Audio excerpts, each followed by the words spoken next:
Israel Hamas युद्ध में Israeli सेना को कमजोर करने के लिए हिजबुल्ला शुरुआत से ही उत्तरी इजराइल पर रॉकेट, ड्रोन्स और मिसाइल से हमले कर रहा था। और जब 13 अप्रैल की रात को ईरान ने इजराइल पर हमला किया था तो उस हमले में भी हिजबुल्ला ने ईरान का साथ दिया था। लगातार हो रहे हमलों की वजह से इजरायली सेना का हिजबुल्ला के साथ टकराव बढ़ता जा रहा है।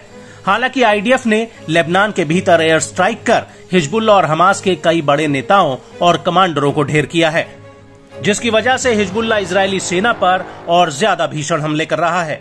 और अब इजरायली सेना और हिजबुल्ला की सीधी आमने सामने की भिड़ंत हुई है। दरअसल हिजबुल्ला ने दावा किया है कि आईडीएफ की गोलानी ब्रिगेड्स उत्तरी इजराइल से लेबनान के भीतर घुस आई थी, जिसकी हिजबुल्ला के लड़ाकों के साथ जबरदस्त भिड़ंत हुई है और इस भिड़ंत में इजरायली सेना के जवान मारे गए हैं और घायल हुए हैं। इसको लेकर हिजबुल्ला ने एक बयान भी जारी किया है, जिसमें उसने कहा कि करीब से नजर रखने और दुश्मन सेना के संभावित गतिविधि के बाद हिजबुल्ला के लड़ाकों ने तल इस्माइल इलाके में कई विस्फोटक बिछा दिए थे। जैसे ही गोलानी ब्रिगेड ने बॉर्डर पार किया और वो बारूद वाली जगह पर पहुंची, वैसे ही बारूद को डेटोनेट कर दिया गया, जिसमें गोलानी ब्रिगेड्स के कई जवान मारे गए और घायल हुए हैं।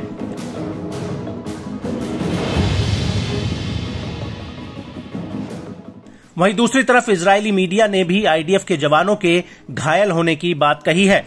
इजरायली मीडिया का कहना है कि इन जवानों में एक गंभीर रूप से घायल हुआ है और हिजबुल्ला ने दक्षिणी लेबनान बॉर्डर वाले इलाके में ये बारूद बिछाया था, जिसकी चपेट में आईडीएफ के जवान आ गए थे।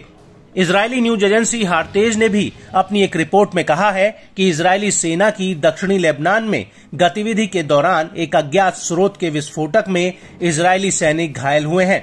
इनमें से एक जवान की हालत गंभीर है, 2 मध्यम रूप से और अन्य मामूली रूप से घायल हुए हैं। सेना ने इस बात की जानकारी दी है।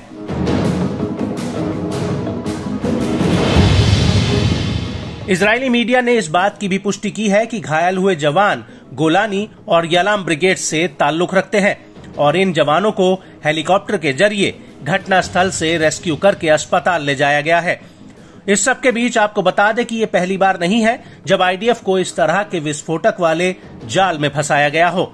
इससे पहले गाजा में भी हमास के लड़ाके खंडर बने मकानों और सुरंगों में विस्फोट बिछाते आए हैं और वो आईडीएफ को भ्रमित करते हुए विस्फोटक वाली जगहों पर ले जाते हैं और जैसे ही आईडीएफ वहां पहुंचती है, बारूद फट जाता है, जिसमें इजरायली सेना को काफी नुकसान उठाना पड़ा है।